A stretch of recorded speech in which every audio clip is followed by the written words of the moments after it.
नमस्कार मित्रों। हम अध्ययन कर रहे थे सल्तनत काल का और इस कड़ी में हम जानेंगे दिल्ली के प्रमुख और महत्वपूर्ण सुल्तान इल्तुतमिश के बारे में। जैसा कि आपको जानकारी में है कि 1206 ईस्वी में गुलाम वंश की नींव रखी गई। कुतुबुद्दीन ऐबक इसके प्रथम सुल्तान व संस्थापक थे।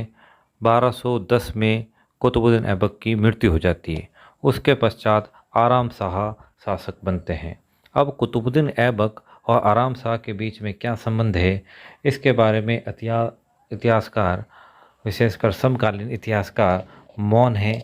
उन्हें पर्याप्त जानकारी नहीं मिलती, लेकिन कुछ एक ऐसे संकेत प्राप्त होते हैं जिससे यह मालूम चलता है कि आराम शाह संभवतः कुतुबुद्दीन ऐबक का पुत्र ही था।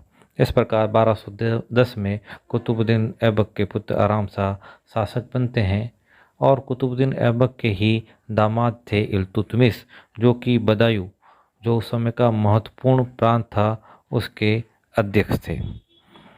परंतु आराम शाह से कई बेहतर और अच्छा प्रशासक माना जाता था इल्तुतमिश को। अतः अधिकांश तुर्की सरदार, विशेषकर दिल्ली क्षेत्र के तुर्की सरदार, चाहते थे कि इल्तुतमिश हमारा अगला सुल्तान बने, जबकि लाहौर क्षेत्र के कुछ सरदार आराम शाह के पक्ष में थे। इस प्रकार आपस में खींचतान का माहौल रहा और 1 साल तक यह स्थिति रही। 1211 ईस्वी में जैसे ही इल्तुतमिश को अवसर प्राप्त हुआ, वह लाहौर पर आक्रमण करता है, आराम शाह को पद से हटाता है, वह खुद शासक यानी कि सुल्तान बन जाता है। इस प्रकार 1211 में इल्तुतमिश सुल्तान बनता है और सबसे पहला वो कार्य करता है राजधानी परिवर्तन का। कुतुबुद्दीन ऐबक के समय राजधानी थी लाहौर और इल्तुतमिश इसे बदल कर ले आता है दिल्ली में। इल्तुतमिश सल्तनत काल का एक महत्वपूर्ण शासक था और इसे महत्वपूर्ण माना जाता है। इसके कई कारण थे। उसने कई नई चीज़ों की शुरुआत की। इल्तुतमिश द्वारा सबसे पहले कुतुबुद्दीन ऐबक के समकालीन ही मोहम्मद गोरी के जो 2 गुलाम थे, यल्दोज और कुबेचा, उनसे समय समय पर सल्तनत को संकट का आभास होता रहा। अतः इस संकट को अस्थायी व स्थायी रूप से मिटाने का पूरा प्रयास इल्तुतमिश द्वारा किया गया। सबसे पहले यल्दोज और इल्तुतमिश के बीच में 1215 ईस्वी में तराइन के मैदान पर भिड़ंत होती है, जिसमें इल्तुतमिश यल्दोज को पराजित कर देते हैं और सल्तनत पर संभावित जो संकट है उसको टाल देते हैं। बाद में 1228 ईस्वी में सिंध क्षेत्र पर आक्रमण किया जाता है इल्तुतमिश द्वारा और सिंध क्षेत्र के शासक और सल्तनत के शत्रु कुबेचा को पराजित कर दिया जाता है। कुबेचा अपमानित होकर नदी में कूदकर अपनी जान दे देता है। इसके अलावा 1221 ईस्वी में एक अलग प्रकार का संकट सल्तनत पे आता है, वह है मंगोल संकट। लेकिन इल्तुतमिश अपनी समझदारी से यह संकट भी टाल देता है। इस प्रकार सल्तनत को चारों तरफ से सुरक्षित करने का जो उपाय इल्तुतमिश द्वारा किया गया, जो प्रयास किए गए, वह बहुत ही इतिहास में सराहनीय माने जाते हैं। दूसरा काम था एक प्रशासनिक संगठन स्थापित करने का। कुतुबुद्दीन ऐबक ने गुलाम वंश की सल्तनत काल की नींव तो रख दी, परंतु एक साम्राज्य तब तक स्थायी रूप से फल फूल नहीं सकता जब तक उसमें प्रशासनिक ढांचा स्थापित न हो।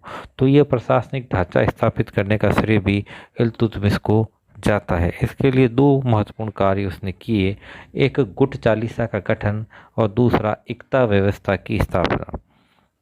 इल्तुतमिश ने अन्य राष्ट्रों से प्रेरित होकर भारत में इक्ता प्रथा प्रारंभ की। इक्ता 2 प्रकार की होती थी, बड़ी इक्ता और छोटी इक्ता।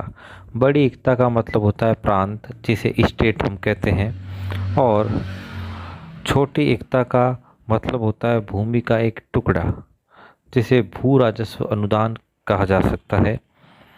बड़ी एकता को पहले समझते हैं। इल्तुतमिश ने अपने पूरे साम्राज्य को कई बड़े बड़े भूखंडों में बांट दिया, जिसे प्रांत या एकता कहते थे, और वहाँ पर अपने विश्वास पात्र को नियुक्त कर दिया जो कि इक्तेदार कहलाता था, जिससे कि प्रशासन अपनी मजबूती को प्राप्त करने लगा, प्रशासनिक ढांचा स्थापित होने लगा।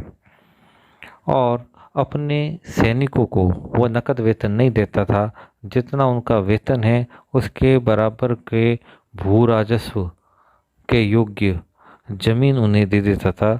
इसे ही छोटी एकता या भू राजस्व अनुदान कहते थे। दूसरा काम किया गुट चालीसा की स्थापना, क्योंकि तुर्की भारत में कुछ समय पहले ही प्रवेश किए हैं, अभी अभी उनका साम्राज्य स्थापित हुआ है। अतः साम्राज्य को, प्रशासन को चलाने के लिए उन्हें कई लोगों की आवश्यकता है। उनकी पूर्ति भारत से नहीं हो सकती, क्योंकि भारतीय लोग अभी उन पर विश्वास करने प्रारंभ नहीं हुए थे। अतः इल्तुतमिश को अपने प्रशासनिक ढांचे को स्थापित करने के लिए विश्वास पात्र लोगों की आवश्यकता हुई। इस हेतु उसने 40 प्रमुख गुलामों को चुना, तुर्की गुलामों को चुना, और ये जो एक गुट बनाया गया जिसे तुर्कान चहलगानी या गुट चालीसा कहते हैं। इल्तुतमिश के समय चाहे एकता हो, चाहे केंद्रीय सरकार हो, उसके अंदर महत्वपूर्ण पदों पर इन्हें नियुक्त किया गया।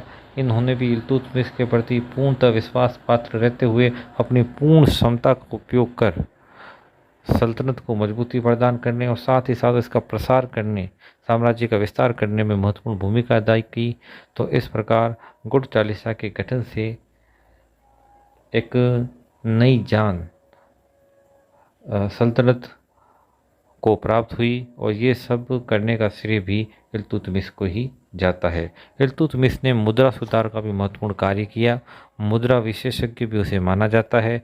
इल्तुतमिश से पहले सल्तनत काल में कोई विशेष प्रकार के सिक्के नहीं चलते थे। जो पुराने सिक्के चले आ रहे थे उसमें परिवर्तन करके कुतुबुद्दीन ऐबक आदि ने सिक्के चलाए थे, जिसे दहलीवाल सिक्के कहते थे। इल्तुतमिश द्वारा पहले से चले आ रहे सभी सिक्कों को हटा दिया गया और अरबी पद्धति के नए सिक्के जारी किए। इसमें 2 प्रकार के सिक्के थे, एक था टंका, एक था जित्तल। टंका चांदी का सिक्का होता था, जबकि जित्तल तांबे का सिक्का होता था। कुछ इतिहासकार इसे कांसे का सिक्का भी बताते हैं। इस प्रकार मुद्रा सुधार में भी इल्तुतमिश ने महत्वपूर्ण कार्य किया। इसके अलावा विभिन्न प्रकार के निर्माण कार्य में इल्तुतमिश ने बढ़ चढ़ के भाग लिया।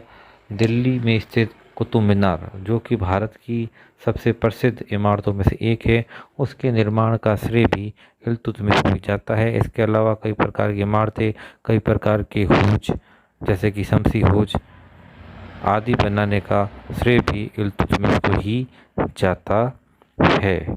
इस प्रकार इल्तुतमिश ने सल्तनत काल को एक प्रशासनिक रूप से, एक सैनिक शक्ति के रूप से, जो